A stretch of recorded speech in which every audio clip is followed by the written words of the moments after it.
9 बार पलटी मार गए, फलाना विधायक पलट गया, सांसद कल इस पार्टी में आज इस पार्टी में, ये लोग पलटी मार गए। मैं आपके बीच में कह रहा हूं कि अगर वो लोग पलटी मार सकते हैं तो उनको मारना जरूरी है, क्योंकि वो नेता हैं।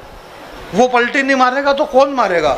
मैं आपके भी यार, मैं जिस बच्चे को रोसा ये पलटी आंखें खोलकर बलवंत बल्लू ने कहा, बोले जाने बेरा की अंदर डालने वाले और कहने वाले स्टेलिन दक्षिण भारत से बोल रहा है कि सनातन को मिटा देंगे। ऐसे कैसे मिटा दोगे यार तुम? है मिटेगा तो मिटाओगे ना। हम ऑलरेडी नहीं मिटेंगे, और इसलिए नहीं मिटेंगे क्योंकि सनातन पे जो खतरा करता है ना, हमला करता है, उस सनातन पे हमला करने वाला वो दिग्विजय दिग्गांत रावण, जिसके चलने से धरती हिलती थी, वो एक तिनके को क्रॉस नहीं कर सका। इसलिए नहीं कर सका क्योंकि वो सनातन है पीछे। आपको फिर भी मालूम नहीं कि वो क्यों नहीं क्रॉस कर रहा।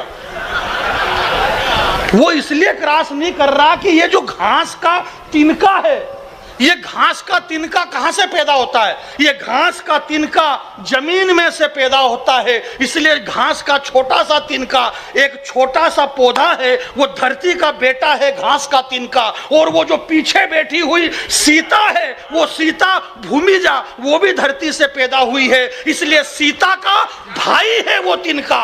और अगर भाई अपने साथ में है तो दुनिया के किसी भी दादा की औकात नहीं है कि बहन के सामने देख ले आंख उठा करके।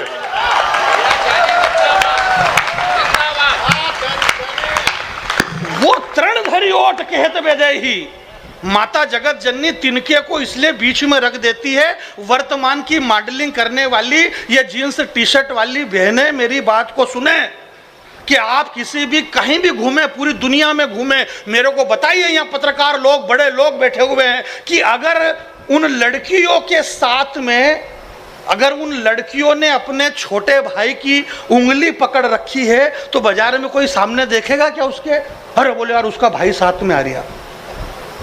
बहन की रक्षा के लिए भाई सबसे बड़ा हथियार होता है, और वो तिनका माँ जगत जननी का भाई है। इसलिए माता जानकी ने उसको बीच में रखा। रावण की हिम्मत नहीं होती है कि उस भाई को क्रॉस कर दे। इसलिए मेरी बहनों से ये कहना है कि जो इस देश के अंदर लव जिहाद की घटनाएं हो रही है, वो अपने अधिकार के अंदर रहे। यहाँ राजनीति के बड़े लोग बैठे हुए हैं। ये जो आचार संहिता लगती है, आचार संहिता का मतलब आप समझते क्या होता है?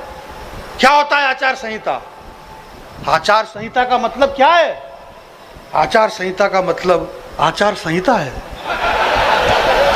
ये किसी को समझ में नहीं आई कि ये क्या है। बस ये समझ में नहीं आती, पर फिर भी ये है। ये समझ में नहीं आती पर ये लगती है। एक सामान्य जो परिवार होता है ना, सामान्य परिवार के घर में जब शादी ब्याह होती है तो शादी आने से पहले उसका छोटा सा घर है। आचार संहिता क्या है? छोटा सा घर है, और छोटे से घर में इतना कंजेस्टेड मामला है, परंतु उसके घर में जब शादी आती है तो मोहल्ले में वो औरतें बात करती, बोले तुम्हारे पिंटू की शादी है? बोले हाँ, पर हमारा घर बहुत छोटा है, 50,000 रुपये 3 रुपये सैकड़े से ब्याज में लिया, और घर के ऊपर 10 बाई 10 का एक कमरा बनाया ताकि दूल्हे दुल्हन को बैठने उठने में असुविधा नहीं हो। तो वो 10 बाई 10 का कमरा 50,000 रुपये उधार लेकर के वो बाप बनाता है, उस पिंटू की शादी करता है। ब्राह्मण के अग्नि के सामने 7 फेरे होते हैं, शादी होती है, और फिर वो दूल्हे और दुल्हन उस 10 बाई 10 के कमरे में, वो जो 10 बाई 10 का कमरा है ना, वही 140 करोड़ आबादी पैदा कर दिया हिंदुस्तान के अंदर। होना सब है, बस वही आचार संहिता है। काम सारे होंगे, परंतु कहां होंगे? आचार संहिता के अंदर। वो कमरा बना, भाई कमरे की क्या जरूरत जब मालूम है कि ये इससे शादी करके लाया है, परंतु नहीं कमरा तो होना।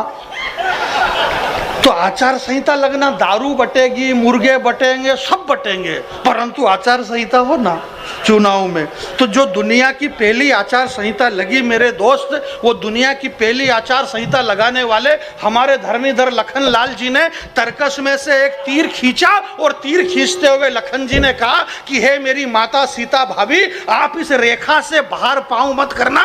दुनिया के किसी रावण की ताकत ने जो आपकी तरफ नजर उठा करके देख ले, वो दुनिया की पहली आचार संहिता थी। मेरे भाई ने जो कहा कि 35-35 टुकड़े इस बेटियों के करके फेंक दिए, 35 टुकड़े और नीले ड्रम में ये 35 टुकड़े करने वाले लोगों से मेरा ये मानना है, उनसे पहले ही मेरा ये कहना है, जो भारत की बेटियां है, मेरी बेटियों से मेरा ये कहना है कि जिस दिन से घर से बाहर तेरा पांव चला गया, अभी पांव तो देखो कैसे जा रहा है, अभी तो हाथ जा रहा है। योगदा